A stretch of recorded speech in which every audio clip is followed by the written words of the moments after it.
Thank you everyone for your patience. We are almost there.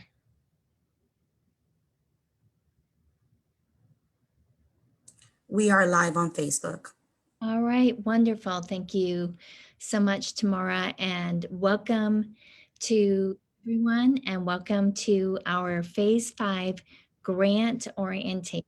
I'm going to give you just a little bit of information about the grant itself, and then we're going to move right into directions about how to fill out your application and apply for the grant. So here we go. If you have questions, just put them in the comments or in the chat box, and I'll ask for questions at the end of the presentation as well.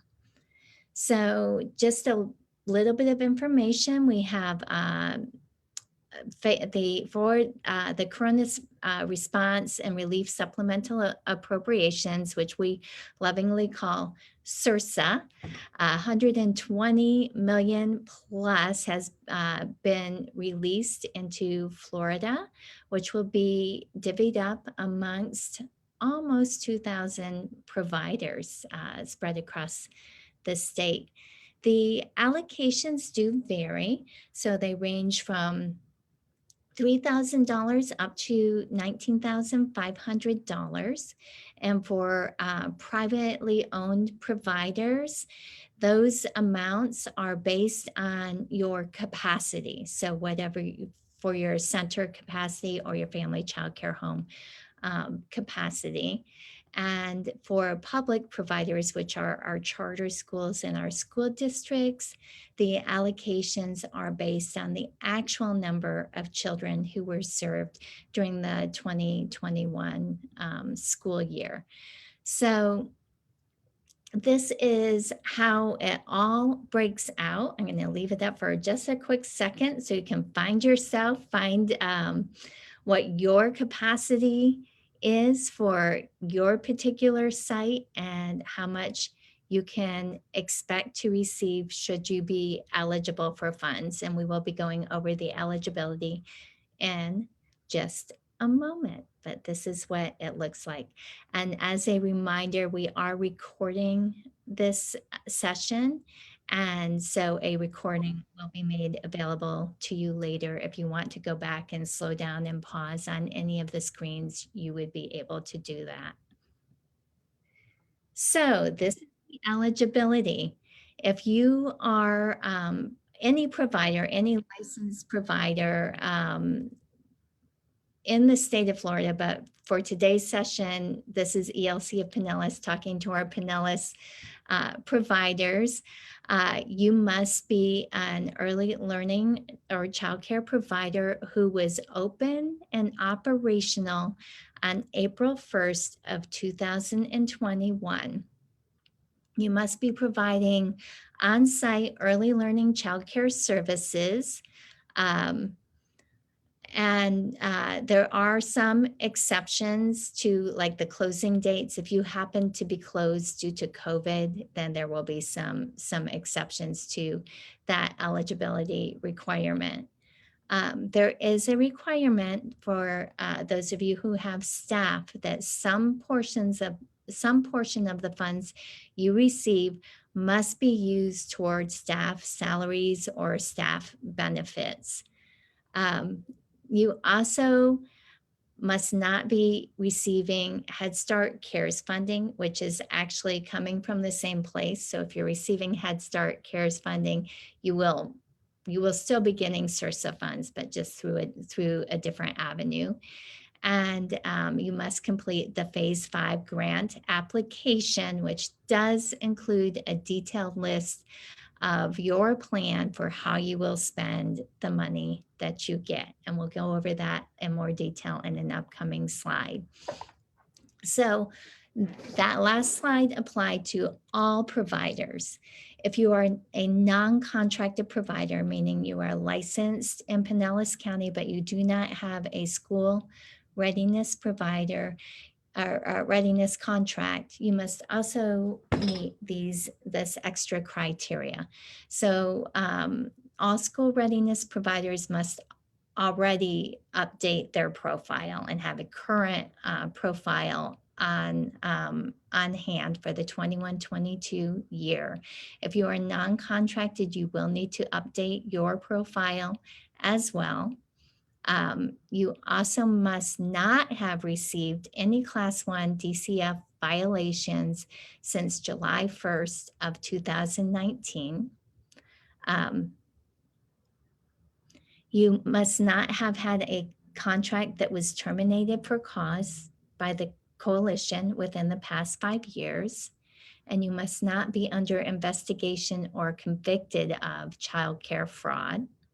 You also may not be on that disqualified list for the Florida Child Care Food Program, and you must submit a W-9 and a direct deposit form, which we'll go over a little bit later in the presentation. So those are all of the things that qualify and or disqualify you.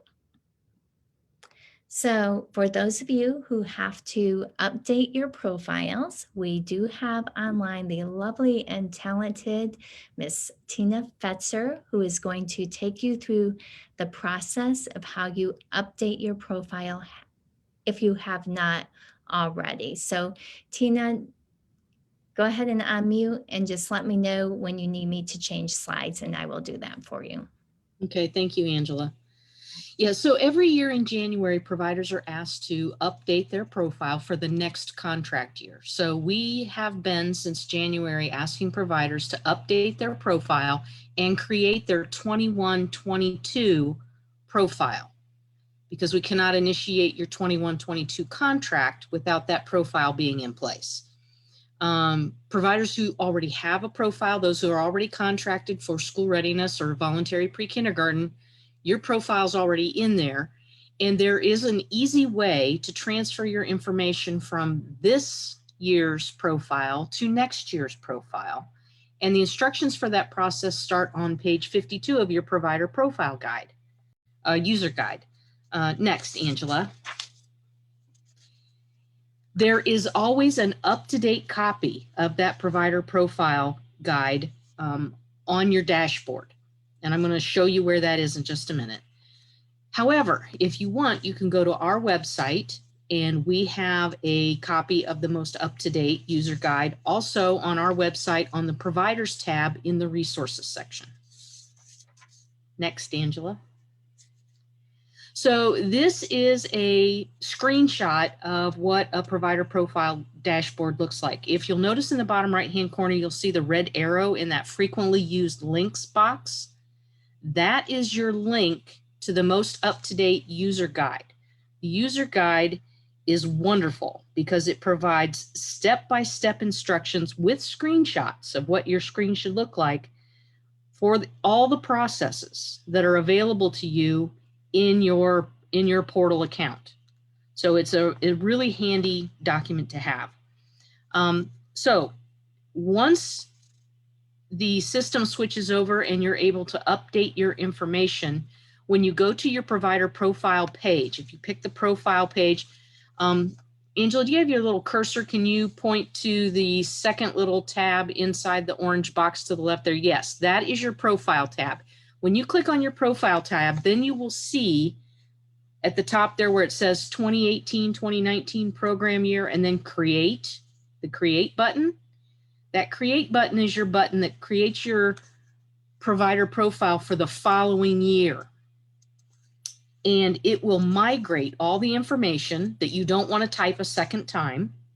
For example, you know, your license number, your name as the contract designee or the owner, all of that information. It will transfer all of that information and start out your new provider profile for the next year. The only thing it will not do is it will not move forward any of your closure dates. The closure dates have to be entered every year. Now, what we would like for you to do is double check your 2021 profile to make sure that all your information is pretty accurate and up to date before you create your 21-22. However, if you're just so excited you can't wait and you jump in and you create that 21-22, we're going to ask you to go back, click the edit button and make sure that all that information is up to date so that you can then add your calendar closure dates.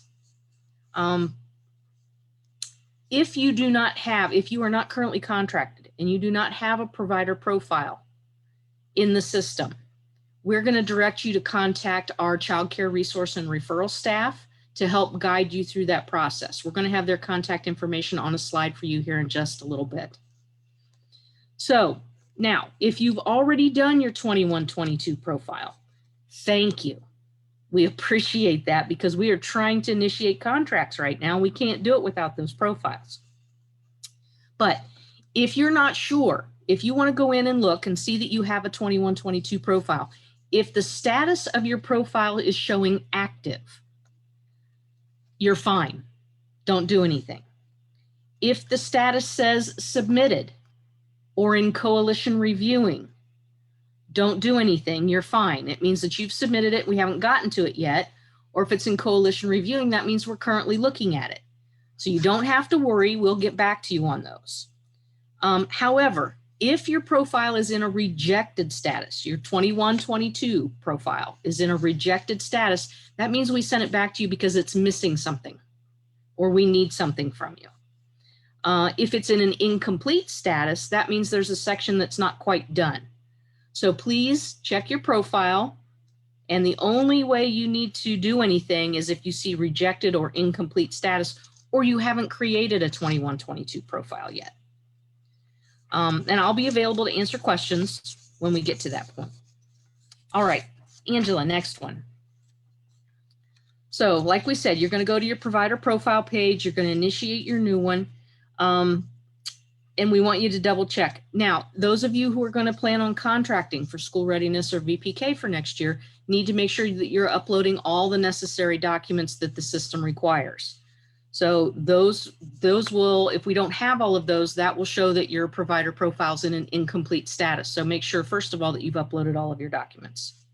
If you are a Gold Seal or an accredited program, those documents need to be uploaded.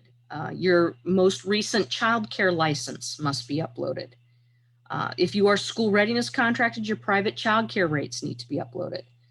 And for everyone that is contracted this year, both school readiness and VPK, the E-Verify affidavit. Now, we've been talking about this since December, so I hope this isn't new to anybody, but if it is, we will help you with that. There is a frequently asked questions page about E-Verify on our coalition website on that For Provider tab in the resources section. And the affidavit that you need to fill out and have notarized and uploaded into your profile, that form is on the For Provider page in the forms section. So after you look at those things, if you have questions, you can contact your contract specialist, and I'm going to have their contact information on another slide here in just a minute. Okay, how are we doing so far? Everybody's brain on overload? No? Okay, y'all look pretty alert right now, so we're good. Okay. All right, so then Angela, next page, please. All right, so after you have gone in and created your 21-22 profile, you've got your calendar closure dates in, you've verified all your information is accurate, you've got all your stuff in there, then you are going to authorize, certify, and submit your profile if you have not done so already. Remember, I'm talking to the people that haven't done this yet. Make sure that you check that e-signature box that the little orange square is around. Angela, can you point to that? Thank you, Angela. And then you're going to print your name in. Now, remember, the full name must exactly match the name that's on the Manage Users page. So if you typed your name in all caps in the Manage Users page, you're going to have to type it in all caps here. So just be careful. It is case sensitive. It must be exact. All right. Once your submission is complete, you're going to receive an automated message from the system saying that your profile's been submitted and is awaiting review by the coalition. And so then the coalition staff are going to review it for completeness. If they find something missing, they're going to be in touch. So you really need to watch your email and check back into your account on a regular basis during this process until you see that your 21-22 profile is active. Once it's active, you're all done and there's nothing left to do. Okay, so these are the people that you need to talk to if you're having issues. If you are contracted for school readiness, Melody, Rihanna, and Kayla, and I'm sure those names are familiar to most of you. Most of the names I see on here are people who already know who we are. Melody handles North County, Rihanna handles the central part of the county, and Kayla handles South County. That's their contact information. That contact information is also available on our website, so you can find it there in our staff section. For the non-contracted providers, next slide, Angela. You're going to want to contact Karen Serber first if you have any questions. And then if you can't get in touch with Karen, then Stephanie is the backup for that. That's for our non-contracted providers who may or may not have a profile, who may or may not be having issues. Okay. Are we going to save questions till the end, Angela, or?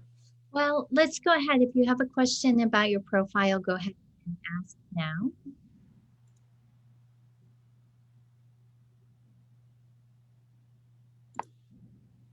And Tamara, I have a very hard time seeing the chat and the PowerPoint at the same time. So if something comes in through chat, just let me know. Tina, I have a question. Yes, Nancy. I already did the provider profile. However, I got an email from the ELC that said that our holidays do not need to necessarily coincide. I'd like to change it. Can I just go in and upload a new closure calendar? Yes, you can. Yeah, at this time you can do that because we haven't initiated contracts yet. Once we initiate contracts, we don't want people to change anything until afterwards, because we would have to reject the contract and then pull it back and then start over again. But before we initiate your contract, yes, if you have changes you need to make to your 21-22 profile, you can do that. Just make sure you don't make any mistakes so that when you submit it and we look through it, we can make it active right away and not have to reject it, because we want to make sure this grant process is also smooth. Okay. And then I have one other question on the grant application eligibility. We were closed 6 weeks from May 20th, I believe, or 21st until May 4th. So are we not eligible for the grant because we were closed on April 1? You have to have been open on April 1st and on the day that you sign the application. Okay, so we would not be eligible, even though that was due to COVID? Yeah, pardon? Even though that was due, I read the temporary closure for COVID. Are you talking about for the Phase 5? Yes. Yeah, you're good. You're good to go. Almost every provider, sadly, has had temporary closure due to COVID, and that's absolutely fine. Okay, I just wondered if that qualified as a temporary closure. Okay. Yeah. Okay, thank you, Angela. Thank you, Tina. Thank You're you. welcome. All right, so we are going to move on to the application piece. So if technology is our friend, at 2:30 today, we will be starting to email out targeted applications on behalf of the Early Learning Coalition, but they will be actually coming from DocuSign. So we did a test. Camille sent me one to my Hotmail account, and this is what it looked like in my inbox. So you can look for that starting this afternoon. If you don't see it in your inbox, check your spam or your junk folders, and also give a little time for delivery. I think the poor internet is just being overused, and we found that sometimes things just take a while to get delivered. So we're going to ask you to hold tight.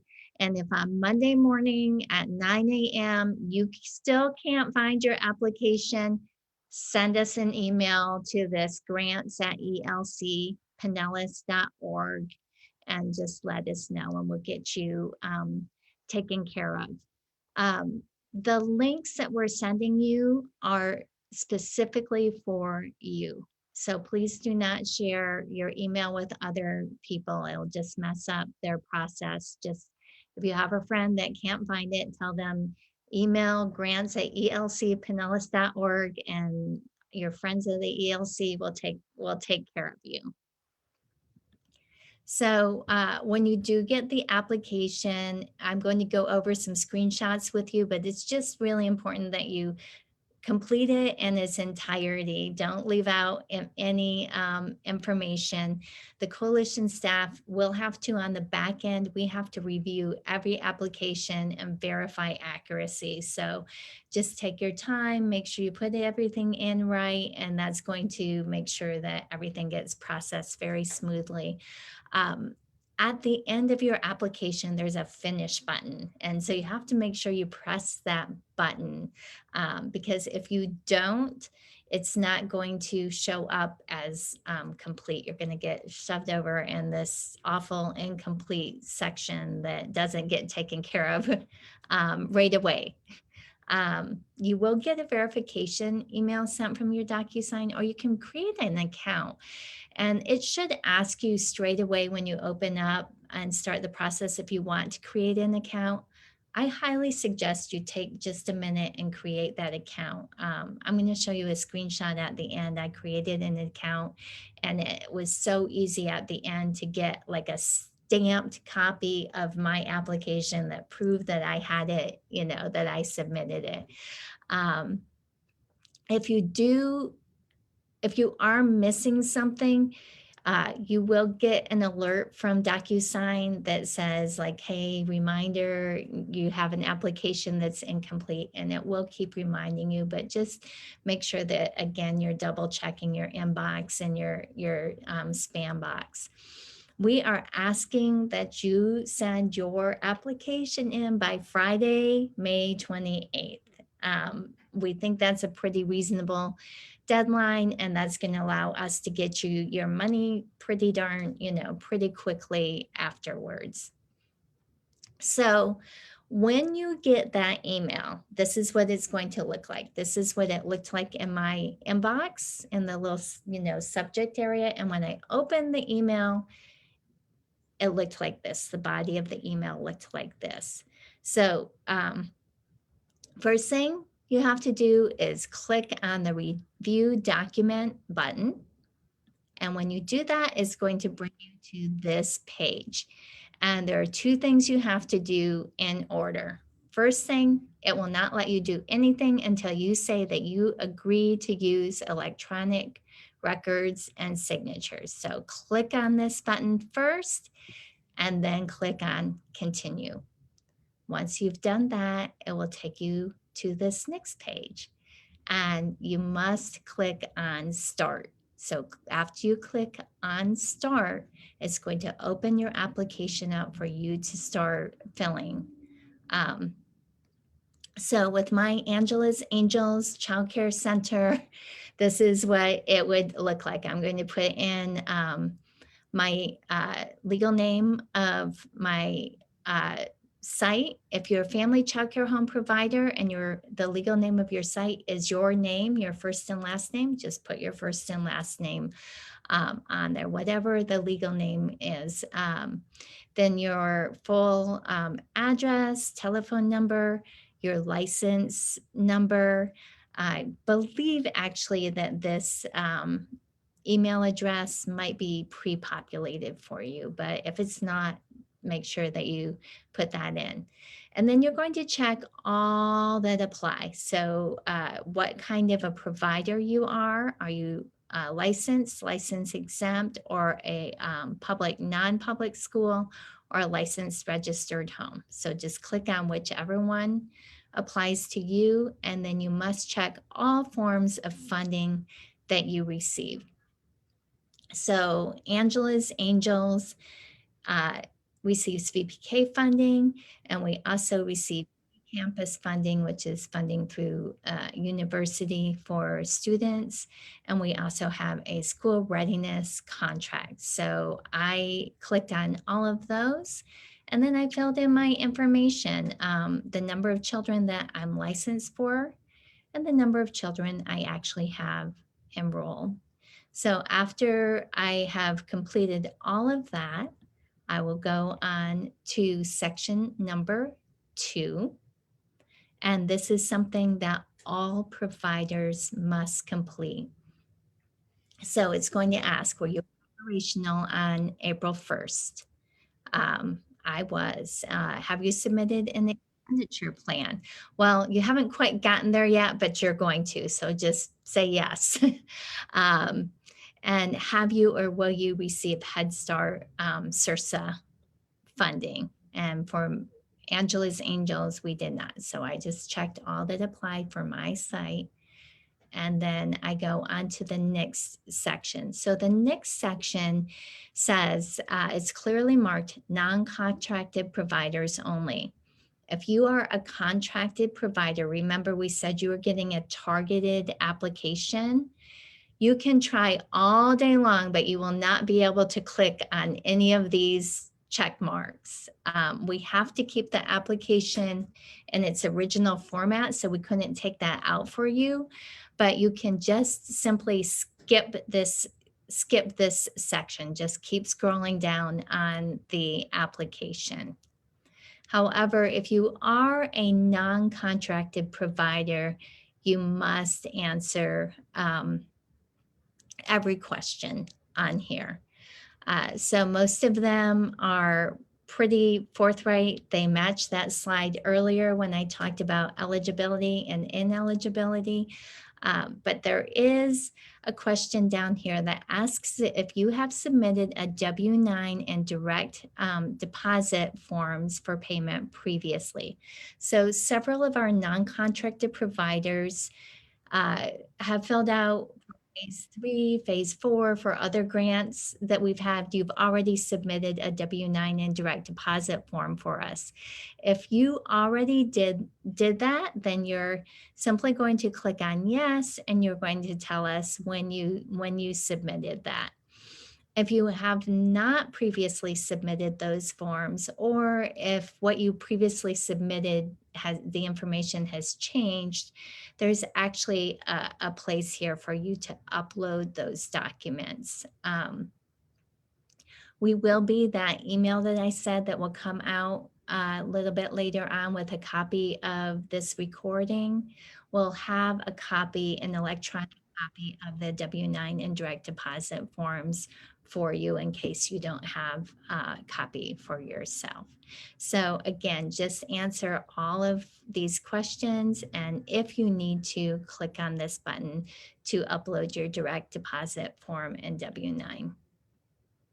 So after that section, you're going to come to the expenditure plan and budget section. So just to let you know, I'll give you an example on the next page, but you will get your allocation amount. You'll know how much that you're getting, and you need to make sure that when you put your budget in here, that it adds up to the amount of dollars that you're getting.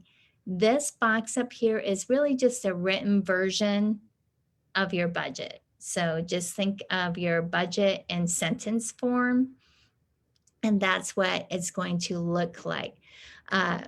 A few quick notes before we move on to the example. Reminder that the budget must include something on this salaries and benefits line. A portion of your allocation of your grant amount must go toward your staff members. And if you're a staff member, that includes you too. And also, please note that food is not an allowable expense. So you cannot, you cannot, on the other, you can't say that you're going to buy, food for something. So this is an example that's already completed. As you recall, Angela's Angels was licensed for 101 children. That means that I would be receiving $15,000 for my grant amount. So what I said up here is that I have 13 staff members, which include 10 teachers, a director, an assistant director, and a cook. And everybody's going to get a $750 bonus equaling $9,750. You can see that down here on my budget, right here under salaries and benefits. I then say that I'm going to replace the carpets in the toddler and infant room so I can clean them a little better, and that's going to cost $1,500. And I put that underneath my minor repairs budget line item. I'm also going to purchase, because I'm getting a lot of money, one of those fancy electrostatic disinfecting backpack sprayers, so I don't have to pay someone to disinfect my school, and that's $1,700. I put that under health and safety supplies. I'm going to pay my liability insurance premium, which is $700, and you can see that's right down here under insurance. And I'm going to use the rest of it just to offset the cost of my rent. So that remaining $1,350 I put on mortgage, rent, etc. So a couple of things to keep in mind. Everything up here and everything down here needs to add up and equal $15,000, which was my allocation amount. I must also put something in every one of these squares. So what I did when I filled this out, I didn't put anything here and I didn't put anything here. DocuSign sent it back at the end. So I just had to put 0. So under equipment and other, I just did a 0. You don't actually have to do that down here. But if you have another expense that you feel would be allowable and it doesn't fit neatly into one of these categories, you can pre-fill these areas here. So again, just a couple of quick reminders. Part of your allocation must go towards your staff, and you may not use it toward food. So when I'm done with that section, I can move on to the attestation. And that is just like I solemnly swear that I understand that I'm receiving these monies and that they must be used in the way that I said I was going to use them. I further swear that everything that I've said on this application is accurate and true. And I have read it over to make sure of that and have made a copy for my own records. Once I've read over that, I'm going to click here to sign, and this lovely little thing comes up that makes my signature for me. I'm going to type in my phone number in case staff need to get a hold of me to ask questions, and my email address. I can't remember if that's pre-populated, but if it's not, I need to put it in there. After this, there's a section that you can ignore, and it'll be very obvious because it says to be completed by ELC staff. This is on the back end. When we receive your application, we have to check off everything and compare, and then we have to sign. So just scroll past this section, leave it blank. And when you get all the way to the bottom, you're going to see that button I talked about earlier that says finish. Make sure you click on finish because your application will not be submitted until you do that. After you click on the finish button, if you created an account, which is what I did, you're going to get this lovely thing that says that a copy has been saved in my account. And I actually didn't even have to log in to view it because up here at the top, what I did was I downloaded it. Now I could also print it, but I downloaded it, and here's just a screenshot of the first page of it, but it was actually the whole application. And you can see it's kind of small, but it shows that it was received. So there's an electronic stamp on there that verifies that I did turn my application in, and I can keep that just in case something happens that the coalition says they didn't get my application. Don't worry about that. It's a pretty great system. I don't think that will happen. But at that point, you're done. You've done it.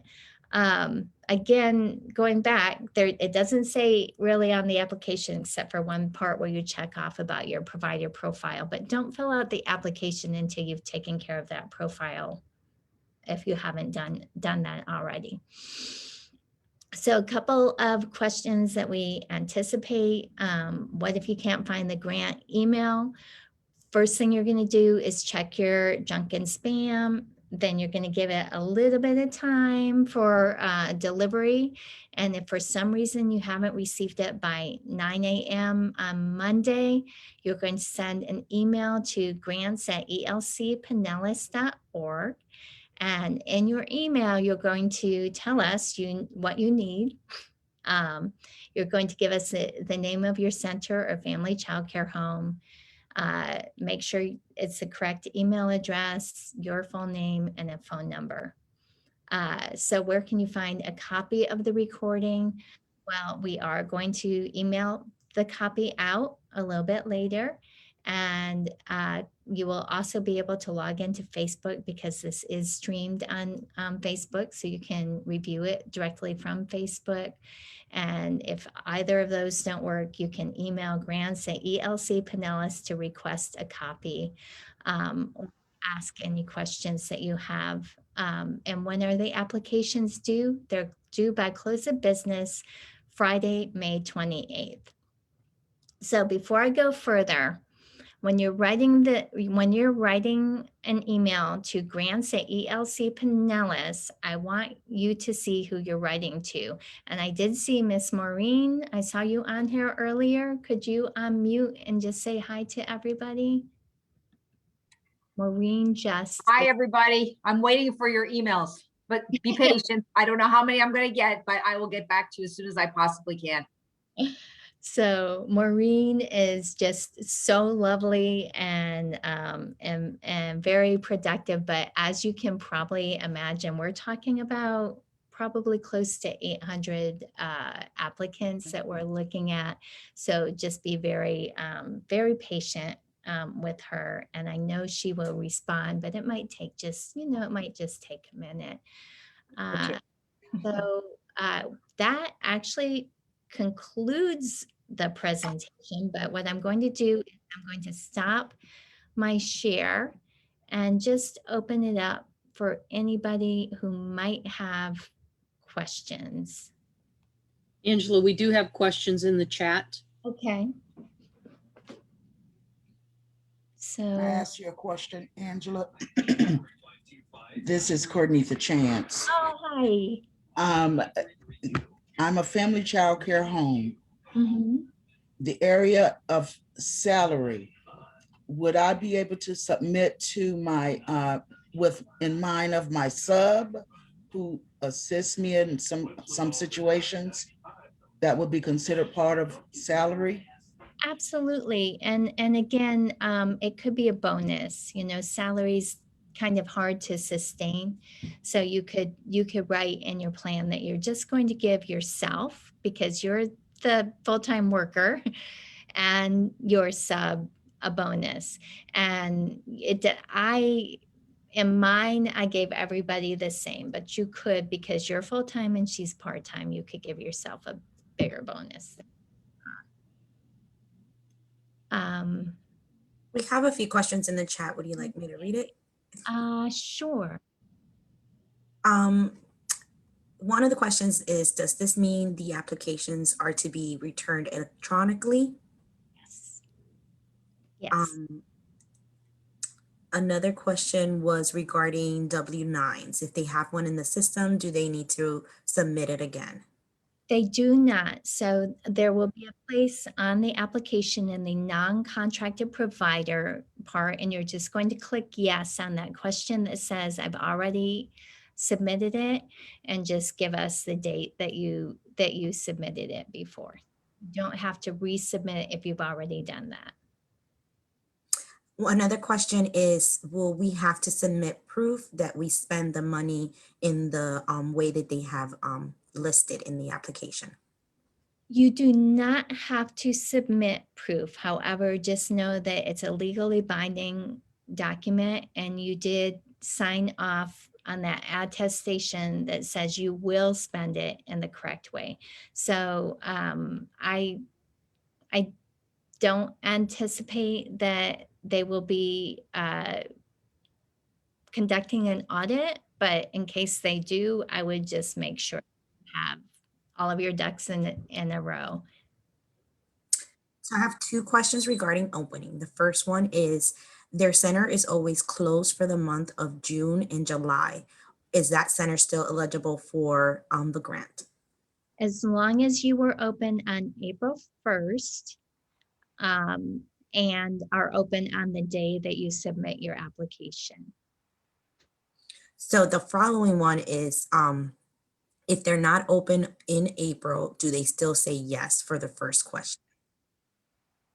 If they're not open in April, If they were not, I'm sorry, if they were not open in April, will we still say yes in the first question? if you were not open on April 1st, then you would not be eligible. The only thing that I could see possibly, and I'm saying possibly, is if you have documentation that your center was closed due to COVID. And if that's the situation, please just send us the question and we'll look into that for you. We have a question that says, if they're a VPK provider, do they also check the school readiness? It depends. So we have some providers who are VPK only, and we have other providers who have a VPK contract and a school readiness contract. So if you have both contracts, then you would check both boxes. If you only do VPK, but do not have a school readiness contract, you would only check the VPK box.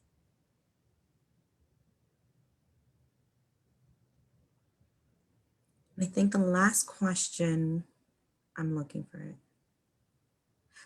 Where would the email come from? They're asking like subject line, Early Learning Coalition, or a specific person. So let me pull that up and I'll show you again what that looks like. Okay, right here, I just pulled this out of my inbox. And that's exactly what it says. Early Learning Coalition of Pinellas County. And then it says DocuSign. So look for something that has Early Learning Coalition of Pinellas County listed on there. We have a question again regarding April. Is it April 1st, 2021, not April 2020? So which April are we speaking on? April 1st, 2021 or April 1st, 2020? So I say it correctly. I don't want to, April 1st, 2021.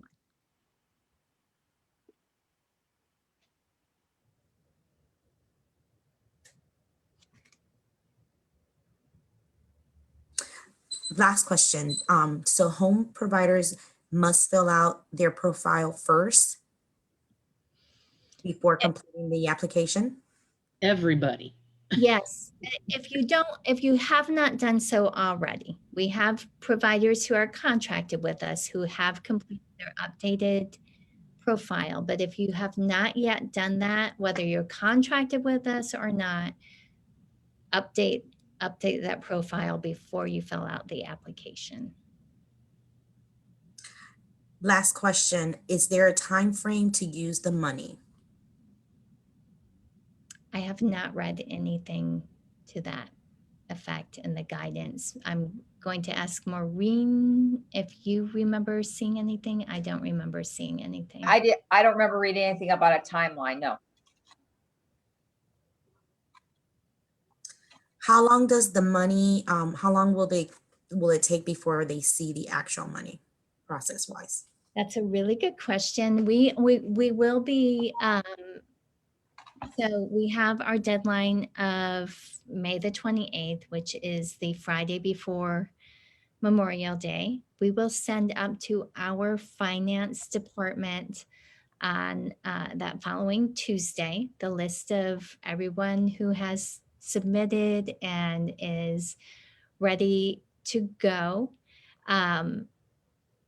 There are a lot of variables, but I would say if I had to guess, I would say 3 to 6 weeks following that. And perhaps we will surprise you with something sooner, but I would say that that's a pretty good estimate. And I would also say that you can expect, if you're not already set up for payment from us, that it might take closer to that 6 weeks than the 3 weeks. There's a question regarding profiles. If they need to complete it, where would they go? Is there a slide that we might be able to show them? They said, would we go to elc.com? No, they need to go into their provider account, their OEL provider portal. Let's see.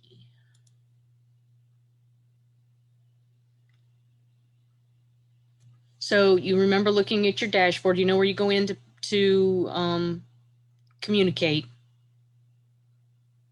with OEL about things, to do your contract, to make changes to your provider profile. That's the same account that you use.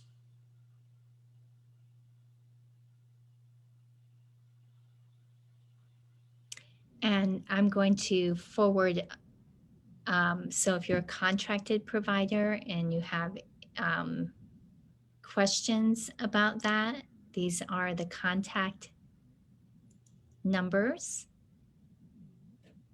And in just a minute, I will switch to the non-contracted page with those numbers.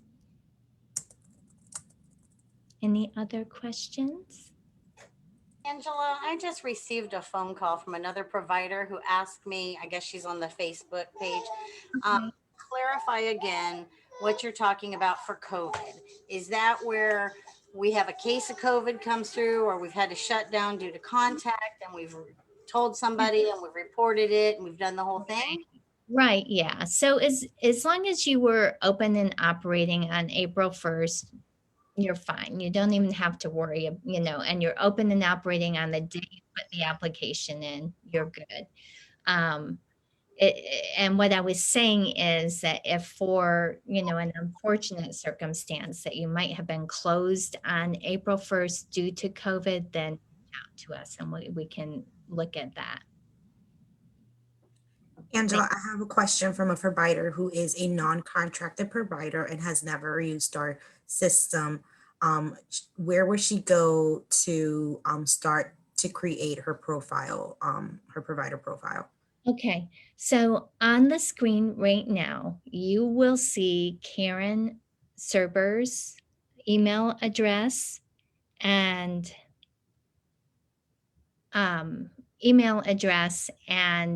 phone number. So reach out to her. And I just got a text from our lovely CEO who reminded me, my apologies, that we must pay out within 15 days. So just to let you know that my padding the time for us was not correct. Thank you, Lindsay. There was a request if we could scroll back to the slide where the funds and the numbers for providers are shown. Sure.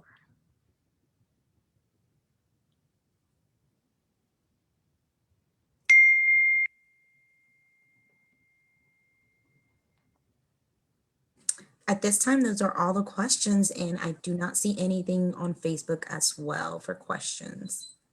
Okay. And I got more clarification from our CEO that it's 15 business days. 15 business days, not 15 days. Thank you, Lindsay. Hello. Hi. Hi, Angela. I had a question in the chat. Sure. I don't know if she saw it. This is Jennifer with Starling School. Hi, Jennifer. Hi. I was asking about the $6,000 check that was we did a photo op with. Can you give us the timing on that? Yes, yes. So that is going up to finance this afternoon, right after. Okay. And again, I would suspect it would be a pretty quick turn. That one does not have the 15-day turnaround, but our finance department does know it's coming up to them, so I don't think it will take them very long. Okay. All right. Thank you so much. You are so welcome, Jennifer.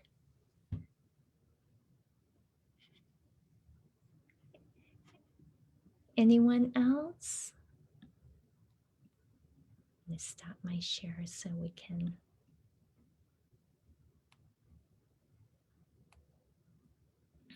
May 24th. Thank you, Lindsay. She's such a helper to me today. She reminded me May 24th, that photo op you were just talking about for the one-time financial assistance grant, Jennifer, those funds will be deposited in your account on May 24th. Okay. Thank you so much. All these May dates. Thank you guys so much Thank for the you. help.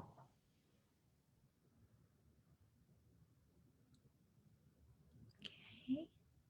Well, thank you everybody for coming on. Thank you for your patience. We are here for you. And again, if you have questions that come up afterwards, just email us, grants@elcpinellas.org, and we will get you taken care of. Thank you. Angela, we have one last question from Facebook. I know it's because of Facebook. Okay. With the lag time. Their question is regarding DocuSign. They say, is it the same account that they use when they're using Elevate? It would, yes, if they've already created an account and it's the same email address, then they wouldn't have to create a second account to get there. I believe you're talking about getting the copy. So yes, that is correct.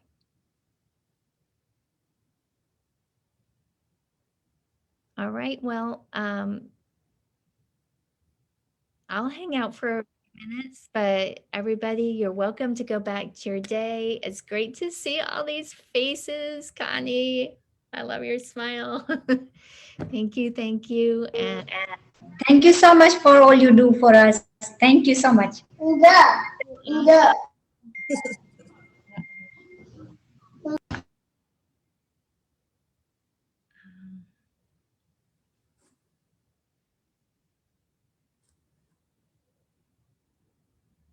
Dolores, okay, I see a note from Dolores.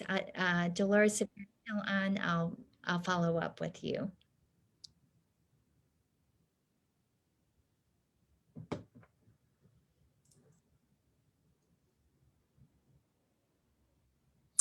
We have a question that was not answered. We apologize in the chat. Is there an alternative way to submit the application, or do they have already submitted electronically? The electronic version would be the very best version. A special circumstance, if you would email us and let us know what that circumstance. And again, it's grants@elcpinellas.org.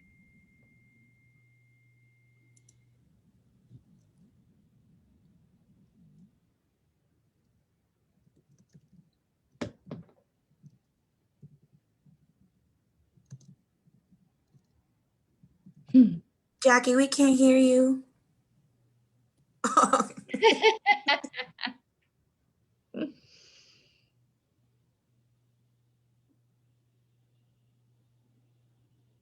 All right. Well, thank you, everybody. I'm sorry, I'm multitasking. I was speaking to one of the teachers at the same time. I'm sorry. No worries at all. No worries at all.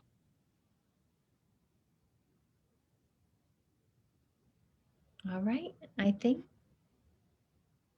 we're okay.